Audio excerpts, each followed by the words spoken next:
Hey y'all, What's going on, guys? I'm Jay, And I'm Chris the Bird Nerd. and we We are are the the Bird Bird Brains. Brains. I just That love one it. was all right. I know you guys don't love it. Some people don't, but I love it. All right, today, Chris, what are we talking about? We're gonna do a species highlight and a species that Jay has had a lot of success in the past, and probably one of the only breeders that I know personally that has had a lot of success. We're gonna talk about the Spice Finch. Dun dun dun. No, just kidding. The Bird Brains Podcast with Chris and Jay. The Bird Brains Podcast with Chris and Jay. The Bird Brains Podcast with Chris and Jay. Bird Brains, Bird Brains. The Bird Brains Podcast with Chris and Jay. The Bird Brains Podcast with Chris and Jay. The Bird Brains Podcast with Chris and Jay. Bird Brains, Bird Brains. I need a better sound clip. Maybe we'll add a sound clip in there for that. But yeah, we're gonna hit the Spice Finch, Jay, and I'm gonna quiz you, see how you've had such great success with this species. We're gonna start off with its origin, kind of breeding techniques, habits that you have, and then how they do in your aviary. Do you have them in with the rest of your finches, stuff like that? I've seen them a lot. I've had them in the past. I've never been able to breed them. But now they're pretty hard to come by. I don't see a whole lot of them around my neck of the woods anymore. I know there's every now and then off of some of our local ads, I'll see one pop up and people mistake them as society finches. Sometimes they can look very similar, but yeah, not too many of them. And I know you've got a few chicks that you're going to be sending my way later on this next month, which I'm super excited about and excited to get another species to add out to my mixed aviary. So, Spice Finch. So, Jay, let's kick it off. Where are the Spice Finches from? So yeah, you had a bunch of stuff there that I want to talk about. Spice Finches have a super broad range. They are really, really adaptable. So in the wild, they are like all the way from North Africa across through India and all that. And I think India would be like one main place where you can see them, but all the way over into Southeast Asia to like China. Yeah, So if you think about the geography of the world, that's a huge chunk of the world. And then basically half the world. invasive, a lot of places, right? So invasive in California, invasive in Texas, invasive in South Florida, I believe. I know for sure California, and probably I would guess a bunch of other places too. Um, and Yeah, like you talked about, they're one of the parents. They're in the same genus as the society finch. Very easy to crossbreed, and one of the few birds that I know I've had some society spice finch crossbreeding. Yeah, yeah, One of the few birds that I don't sweat it because if you take a society finch, which is already a mutt, yep. and you get some spice finch genes in there, you just get more society finches. It doesn't unsociety them. So Which you just which get I the have. scalloping. Yeah, I was gonna say I've got a few European self societies, and I don't know 100% the genetic background of those, but the Spice Finch genetics are more uh, visual in the self European. They have that scaling that goes down the breast. Still they still look very society finch, but you can see a lot of that Spice Finch coloration and markings in those self society finches. So yeah, very closely related there. Yeah, the scaling, the scalloping that you see in those, and the brown coloration, right? And a bunch of other things, beak shape, all kinds of stuff. That is a spice finch gift to the society finch world. And they're really, I think, if I had to remember, I think they're the third species of finch that I ever got. I think I went zebra society spice. Yep, Um, and I'm they about did right there used to with be you. more common. They used to have them at PetSmart, Yeah, and I haven't seen them at PetSmart in years. right. Um, and they are and we've talked about this a lot in past episodes. They are kind of they're an interesting bird care wise because keeping them alive, they're very hardy. they're pretty easy to keep alive, keep healthy. They're very difficult to breed in relation to how easy they are to keep, which is kind of unique. A lot of birds are either really hard to keep and really hard to breed, or really easy to keep and really easy to breed. But there's not very many birds that they don't die, Right. but making more is hard. I would, in the past, I've owned several different species within I don't know, Munia, Munia Munia. species, right? Like I don't know. Yeah. the white-headed nuns, the black-headed nuns, the tricoloreds, the spice finch, similar species group. They are they, they're hardier than most of your birds, but like you said, I couldn't ever get them to breed. I did get my brother had a pair, or he actually had two pairs of the tricolored nuns, and then I had a pair of the white-headed nuns way back when. And I did get them to breed, but all of their eggs that they laid were clear, and so I wasn't able to get chicks from them. I did have four spice finches, just like you. That was the third species of finch that I ever owned. My local pet store, I went and took some zebra finches down. So back when I was in high school, and traded a bunch of zebra finches into the pet store, saw that they had these four spice finches, and I was like, oh, these look awesome. And two of them were really young. I mean, they hadn't colored up fully, and brought them home. I thought they were the coolest things ever in my aviary, and they built nests and stuff, but I never saw an egg. So I don't know if I just had all males or what, but yeah, I didn't keep them from too long. I probably had them about a year and a half, and then ended up trading them out for some different birds. But yeah, they were pretty cool. So um, okay, so come from range half of the world. With that, I was thinking in comparison here in the United States, Canada, Mexico, and even down into South America, we have a brown colored finch. I've always called it a house finch. I don't know what the exact name is. It maybe you know what it is, Jay. But I kind of put them in relation to the spice finch. So the spice finch covers majority of your African Yeah, and it continent is all the the way house up finch. You're right. Well, there's all the two way that up are north. they look very similar. One's Yeah, invasive, but right. And we have that here that, no matter where you go in the United States, Canada, or down south, you always see that bird in a Walmart parking lot or the in roof of someone's your Home Depot. Yeah. exactly, like they're always hanging around. So I kind of put that into relation as the spice finch as far as like commonality between the two, just half a world apart. So Yeah, if you look at like societies, which I don't ask me what the acronym is, but it's basically the endangered species list, but worldwide, and it's how worried they are about a species, and they're they're birds they're not worried about are called least concern. So yeah, they'll never say we're not worried because they're yeah. all worried about it. But yeah, spice finches, there's millions and millions of them. They're not going anywhere anytime soon. Nice. So, tell me what color are they? How big are they? How do you house them in your collection? They're a medium-sized finch, so they're not going to be as small as some of like your small Africans, and they're a little bit smaller than some of your Australians, a little bit smaller than Gouldians. They are brown on everywhere but their chest, like a dark chocolate brown, and then their chests are white and black scaling, which is where spice finch comes from because they look like salt and pepper or whatever spice um, that is to you. Um, and so I think, and they're very sleek. Yeah. All their feathers, as a general rule, all their feathers they're really aerodynamic, really a sleek bird. And I think they're definitely a victim of the brown bird syndrome that we always talk about, Yeah. um, which they're actually I see in videos online in like Pakistan and places like that. People will, and Aladdin has talked about it. They did this in the Philippines. People will dye them different Oh yeah. colors, which is a shame. Don't dye your birds different colors.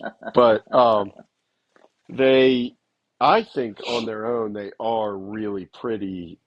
Uh, if you look at, they got a black beak, black legs. They really look um, they're one of those birds that they look not real almost. If you really look at them, they look like they're painted. Yeah. And then the juveniles are like a lighter, like a mocha colored brown all over. And then you'll see the first thing that comes in, their backs will start to darken, and then you'll start to see one feather at a time, which the ones I'm sending you, I sent you a picture of yesterday or Yeah. today, yesterday. Yep. And you can see the scalloping starting to come in. Um, Nice. and then they start to get darker brown everywhere, and then all of a sudden, but yeah, I've kept them really the whole time I've kept birds. The first time I bred them successfully was in high school. I bred one chick. I remember I was so excited. And That's at the awesome. time, so this is like early 2000s, so the very beginning stages of the internet, and the only other person I could find that was publicly breeding them was the Honolulu Zoo. And I remember Nice. telling my sister, so if you're listening to this, sis, I was like, yeah, there's two people breeding these, me and the Honolulu Zoo. And she was real skeptical at the time.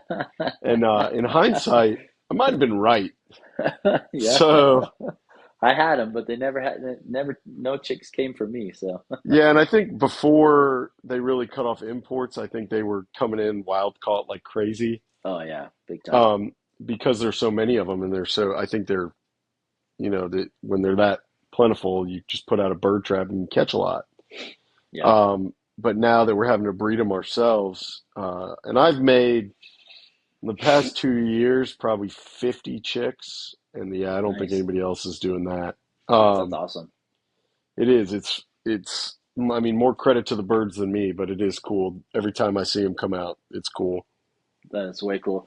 How are they like energy wise? I mean, are they a very energetic bird? Or are they kind of more like your Gouldian finch that just kind of moseys on through life? I mean, what are they like in an aviary setting and in a cage setting? They're pretty high energy. Especially your males. Your males, they have a really interesting song. I have not heard another bird song like this. So it is almost ultrasonic. So you hear this like low, like chittering, clicking thing, Hmm. and they do a big performative dance. They get up and you can see their mouth moving, and they have some longer notes and some shorter notes, but Uh, you almost can't, if you have headphones in, you can't hear it at all. Um, and they are very, I'm trying to think of a family friendly way to say this. They're very promiscuous in their attempts. So I've seen my male Spice Finches perform for my female Spice Finches, also seen them perform for other male Spice Finches, seen them perform for female zebras, society finches, star finches, sounds like they'll really, take what they can get. yeah, really anybody near them on the perch. They do that dance often, and they're not a loud bird at all. That's really like, your zebra finches, societies will kind of chirp, chirp, chirp as they're going along. Your spice Yeah, finches don't do that.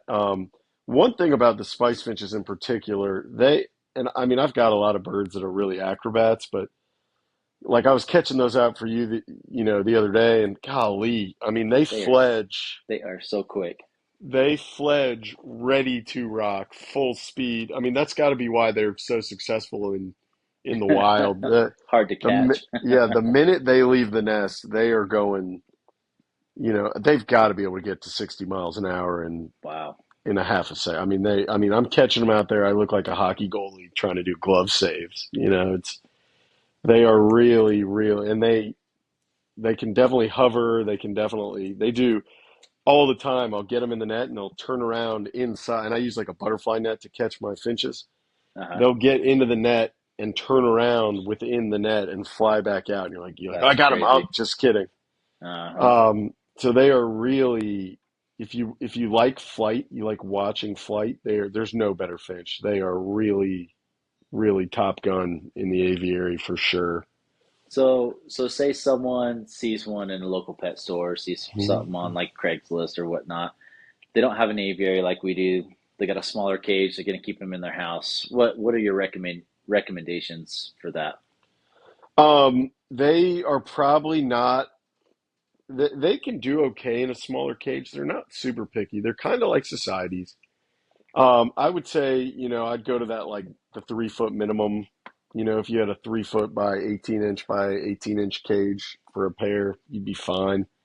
Okay. I don't know if they breed in that, but as far as living, I mean, yeah, they're gonna want to have maximum length, but that's just because they can fly so quickly and so fast, and I mean, they really pinball around. They really don't Yeah. sit still for long. Yeah. They are um, they're very social. Definitely a flock bird. Very normal for me to see. Like I have two adult pairs. Very normal for me to see all four of them together almost all the time. Yeah. Um, and if one zips off, the other three zip right behind it. So That's awesome. So they definitely have a flock mentality then, is what you're yeah, and saying. I think that's a big part of the success of breeding them. I think um, at least two pairs minimum is what you want. Okay. That's good to know. Yeah, and So, you kind of need to have a lot of them because they're very, very hard to sex. yes, I Probably know that the from hardest experience. bird. Yeah, probably the hardest bird that I can think of, sexing wise, because, sort of just like societies, you can do some off the eye line and the beak, but uh, societies you can also sex by singing. You can pull one apart and then the males typically Uh-huh. just start singing. The Even though they do sing a lot in the aviary, they're not very performative in that, like when you try to sex them like that, it's so like the best method I can come up with is put a whole gaggle of them together and let them on their own Yeah. pair off. Now I've heard, well, I guess two things. One, do the females sing? And then two, I've heard that if a Spice Finch pairs off, it's hard for it to pair off again. Is that true in your experience that you know of at least? Um, I don't know about that because I've never separated the pairs. Um, Okay. any of the pairs I've had throughout the years, which is like probably 15 pairs. I don't split my birds up in the winter like some people do, or in your off season like some people do. I know you do that with some species, Chris. I Yeah, don't. yeah. So I've never really separated them. So that's hard to say. What was your other question? And then do the females sing? Oh yeah, okay. And sorry everybody, by the way, I'm getting over some kind of cold or some flu or something. He's So he's still got I'm fog in his brain. It's okay. I'm nasally and I'm dumb. The females don't sing. They do very occasionally make a little kind of chitter chirp noise, sort of like a female society, but quieter.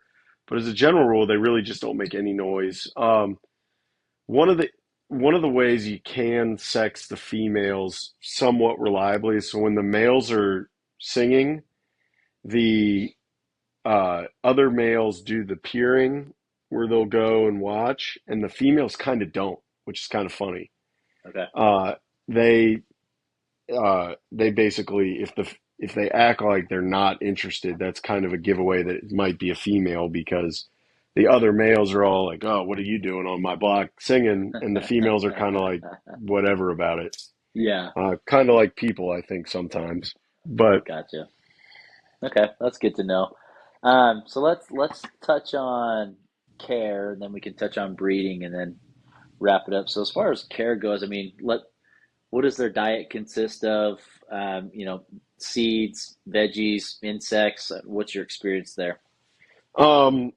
for just keeping, not for breeding, seeds and some veggies. They are one of the first birds to go to millet, one of the first birds to go to fresh green grass seed, which is that would be their diet in the wild.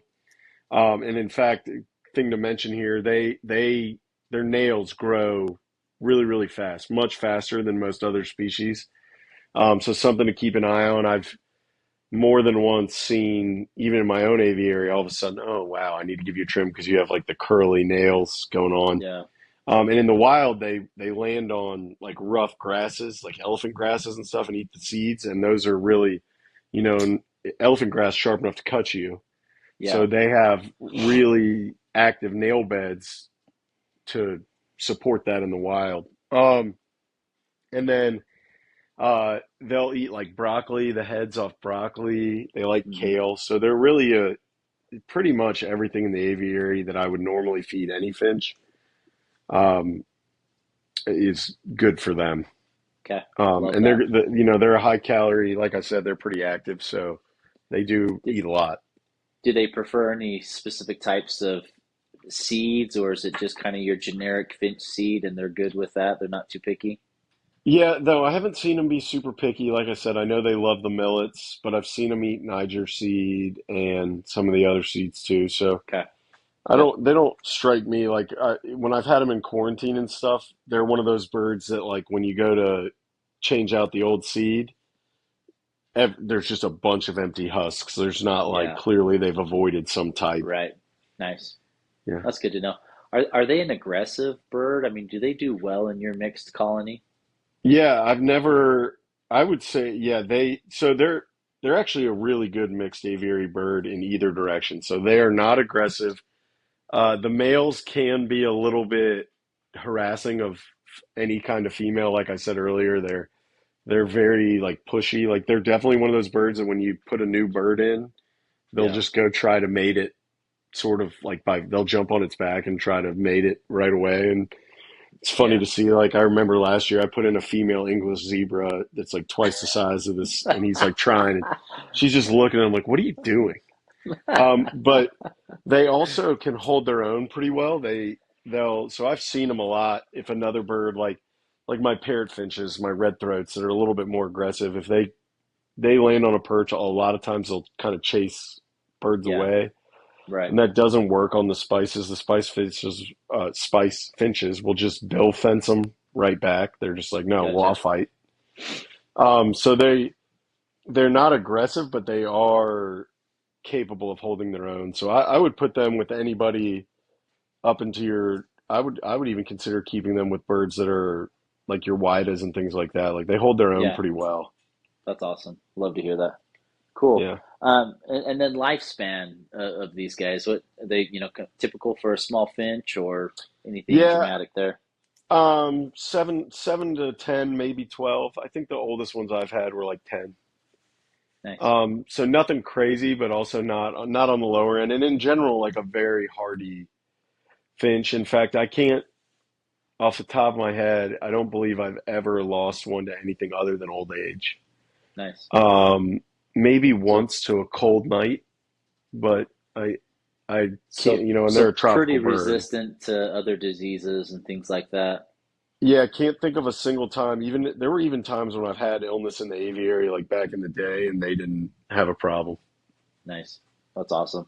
Kind of put them with your zebra finches then, huh? Yeah, I would. I Harder mean, to I harder actually to would kill than to say, keep alive. I would say more than the zebras. Even I think they're hardier than the zebra finches because I've had zebra finches get sick and die, and Right. I don't think I've ever had a spice get sick that I can think of. And maybe they just hide it better, but yeah, I mean, they're very. That's I mean, awesome. there's if you're looking for a first finch and you don't want to go the zebra society route, which I don't know why you wouldn't, but that I would put them in there. They're pretty darn hard to kill. Yeah. That's awesome. So you would recommend more than just one pair because they do tend to like the flock settings or flock together, right? And then I think that's aid, like you said, that's aided in your success that you've had with breeding. Mhm. So let's jump into that. And what are some of the things that you've done these last few years to be so successful in breeding these finches? So the first thing with breeding is they are really serious nest builders. So they I've bred them in the woven nests and in nest boxes. They do prefer the nest box, and then thirdly, I've bred them in a homemade nest that they made Nice. that where there was no nest. So they're nesting material hogs. Actually, I'd say probably I've got like 35-ish pairs in the aviary, and I'd say 20% of all my nesting material goes to the two spice pairs. Um, they build incredible big. It's like a bowl turned on its side Okay. is kind of their thing. They're almost a weaver in their nest Yeah. building, and they will if you don't. They're one of the hardest birds for me to stop breeding because when I pull all the nest boxes, they'll find a crook or something, and they'll Just start just building. start building. And they love the burlap. They also really like grass, like or like palm fronds or grass Uh-huh. fronds, and then like shredded paper. They'll really use anything. They don't use feathers or anything like that, but any kind of natural stringy material, which again Yeah. in the wild, that's where they live, so that makes sense. And they'll like they're definitely one of those species you give them a big nest box. One of the nest boxes that like the chicks I'm sending you came out of is a bigger like a canary size nest box type Uh-huh. thing, and it's built. The nest is built all the way to the top and then like back down and in. So That's awesome. it's significant, and they that I think is the first key piece. I've also used like hay for them. Like they need a lot of nesting material. Like they're not like your doves or your zebras where they won't lay in the food container, right? Like they Right. need a significant nest, and that's a big part of the drive for them is Gotcha. they've got to go through that ritual of really building out a big Yeah. nest. That's awesome. Hmm. And I feel like a good majority of the African finch species build, they're good nest builders. I mean, they're, you know, from your wax bills, your munias, I guess society finches don't really build very good nest boxes, but they're also kind of, like you said, the mutt Yeah, of the species and a mix of everyone. But they don't yeah, really have that's good to know. instincts Yeah, in that except for just regard. the raised chicks. But yeah, I mean, if you think about it, so everywhere they live, right? So you go North Africa through the Middle East over to Asia. So you have a couple things there that are in common, and this is always how I try to think about when I'm breeding any species. Is like, okay, what are they doing in the wild? So in all those places, they have several things in common. So it's very hot. They have a lot Lots of of predators, grassland. right? So all those places have snakes that definitely want to eat birds and eggs and baby birds. They have big bugs, right? That want to eat, like even up to like tarantulas and stuff like that. Right. They have um, a lot of rain during the breeding season, right? That's what causes that to Yeah. be the breeding season. So to breed successfully there as a finch, you've got to have a really tough nest that can hold up to like a monsoon, keep keep predators out, be pretty hidden, Yeah. and can handle the weather of the heat and all that. So that's a pretty Sure. significant nest that you need. You can't just do the bare bones deal. Yeah. No, that's got a good point there. When you said snakes, I had a squirrel moment. We went hiking this last weekend with our kids, just here on the hillside by our house. We about stepped on a rattlesnake. It Woo. rattled at us. I was like, oh my gosh! Like we've got rattlesnakes here, but they're not very common. So wasn't expecting something just right off the path where literally hundreds of people go every day. But yeah, it's kind of interesting. But I bet the well, rattlesnake wasn't expecting that either. no, I know it was pretty crazy. So when you're breeding these guys, say they've got a nice nest, they've laid their eggs, getting ready to incubate. Do you need insects to successfully breed these guys? So I've done it without them. Uh, Originally, when I first started, you need a lot of something. So and really a lot of things. So like I would say like constant supply of millet, quite a bit of fresh green seed heads, and then insects. Yeah. Um, excuse me, everybody. Sorry, I'm doing my best to make it through this, but um, they definitely are. If not, I mean, I have to go back and look through my Instagram videos, but if they're not the first bird to the mealworms, it's like them and the African waxbills. So that same Gotcha. level of, and they eat a lot of them. So, and Yeah. like a lot of your waxbills will bite the head off and then kind of suck the guts out and leave like the Uh-huh. casing. Uh-huh. Not the spice finches. They just mow them down. They just pound them. Yep. That's And similar to so, my Amadina finches that are an African species as well. I mean, they just swallow those suckers whole, feed them to their chicks whole. So it's Yeah, and crazy. and that's what the spices are doing. So, um, definitely would recommend, like I said, so colony, big nest, insects, and like they really like broccoli heads. That's an easy one that everybody can Yeah, get. Every grocery store's got broccoli, and they won't eat like the whole stem, but it'll look like somebody buzz cutted the yeah, the little seeds off the front. nice. Okay. Do they, I mean, are they good parents once chicks have hatched? Do they tolerate nest checks, or do you try to stay clear of that? They are very good parents. Actually, now that I think about it, I don't think I've ever lost a chick once it hatched. The whole hard part's getting chicks. Yeah. Um, they're actually really good parents, which kind of makes sense because, like I said, I mean, like we've talked about, that societies are a, a big part of society DNA is Spice Finches. Right. And I've never used them as fosters, but now that I'm thinking about it, I bet I could. You Um, probably could. Yeah. they're just hard to use as a foster because they don't lay that often. Yeah. Um, but yeah, they are really good parents. Um, and the babies, by the time they fledge kind of long, like they tend to stay in the nest. Like I guess my analogy, like zebra finches will come out basically the day they're fully feathered, Right. and spice finches will stay like another week or two. And then another cool thing, I should mention this, and I've got video of it. If you scroll back through my Instagram, the babies are nest defensive. Oh, Um, okay. so the parents will let you nest check, but if you stick your face right up to it, you got to be kind of careful because the babies will peck you. And they're really quick about it. They do kind of like a snake thing where they just zoom, Uh-huh. zoom. Yep. They just start whacking you when you get in there. So the parents kind of don't need to defend the nest because the babies do That's themselves. awesome. So like I can imagine like if you were like a small snake or something trying to get in, you'd get it in the eyes. Um, so they are Yeah, they're really a cool little bird. I really love them. that's awesome. So once your chicks fledge, I mean, is it typical standard usually about 2, 3 weeks after they fledge to wean and then they're good to go on their own, or are they a little bit longer or a little quicker? A little quicker. I'd say parents are done feeding them maybe a week and a half.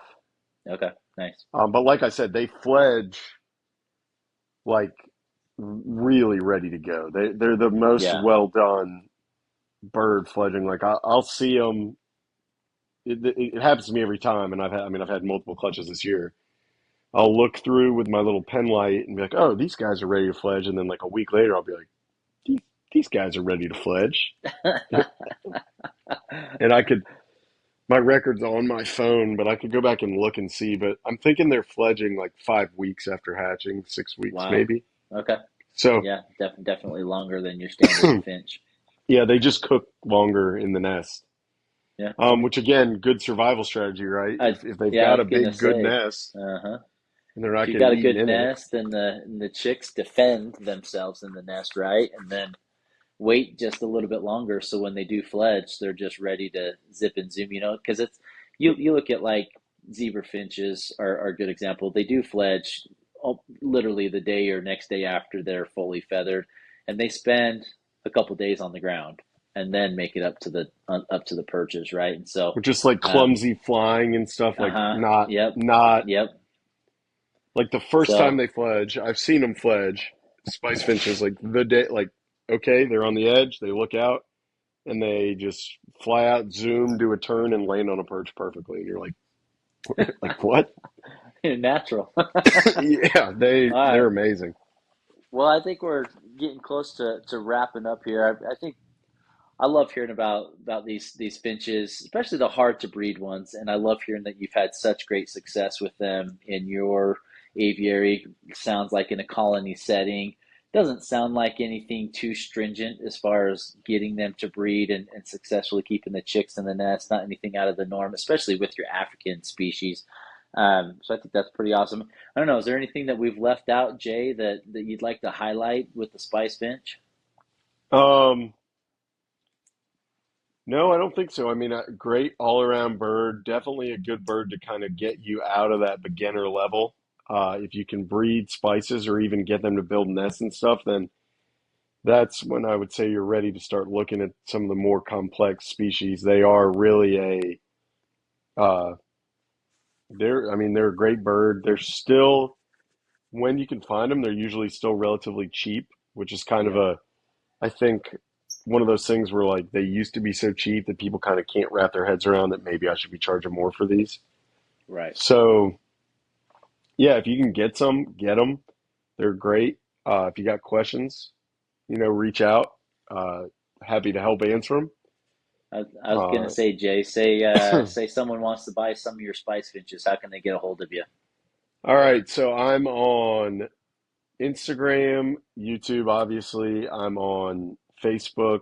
I'm on Reddit. I'm on Threads, which sucks. And that's we've had a couple people, by the way, ask if we're going to do a Discord channel. Um, Oh, okay. yeah, but I think I'm saying no. I get why people want to do that. There's some good ones out there that I'm in. It's like Mr. Aviary, who's another bird YouTuber who we need to get on at some point, by the Yeah, way. we do. Uh-huh. He's got a If you good listen Discord to and this, stuff. Mr. Aviary, reach out to us. Let's do it. Yeah, but look, Chris and I both have a gaggle of kids, gaggle of birds, full-time non-bird jobs, which I wish I just had a bird job, but Me too. um, something's got to give, and as much as I'm already doing, I don't think right now is a good time for a Discord, but it's something we'll consider in the future for sure. What about Yeah. you, Chris? Yeah, reach out to me on Facebook, Instagram, YouTube. Those are the main platforms that I use. All of those are Bird Nerd. Instagram's Bird Nerd 4, but they all have the same logo, same symbol. Reach out to me, PM me. If I don't get back to you in a couple days, have patience with me because I am, a father and full-time worker, and life is busy. And as much as I would love to just be birds. That's not the reality right now. But yeah, have patience. I will get back to you and answer any questions that you have or whatnot. I've got a few people that have reached out with the red-headed Amadinas. So we're actually doing some trades. Jay's going to get some. And another buddy of his down there in Alabama area, and so getting ready to send those out here in a couple weeks, and then a couple people out in California. So super excited about that. So if you guys want more birds, reach out to us. We're happy to make that happen if we have them available. So Yeah, I'll say if you can't find, I've had a couple people say, "Hey, I can't find Chris" and stuff. If you can't find me or you can't find Chris, but you can find the other one, like obviously we'll get you in touch. And then we have a fun thing to talk about here at the end. Saved it for the end here. If you've listened the whole way through, we're not going to tell you what it is this episode, but we have a big announcement yes, coming soon. yes. Dun dun So dun. I know Stay if tuned. you watch this, you saw the intro. We've got a new intro theme now, courtesy of my buddy Billy's Stone Cipher. Yes, thank you, Check out Billy. his music on Instagram. He's an incredible artist and a great dude.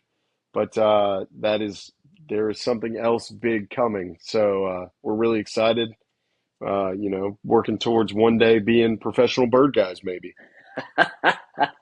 That's the goal. That's the dream. One day at a time. Will we get there or not? I don't know, but we're having fun in the process, and that's all that I'm matters. having So a blast. All right. Well, that's it for this one. Thanks, y'all. We'll catch you in the next one. appreciate you guys. We'll see you.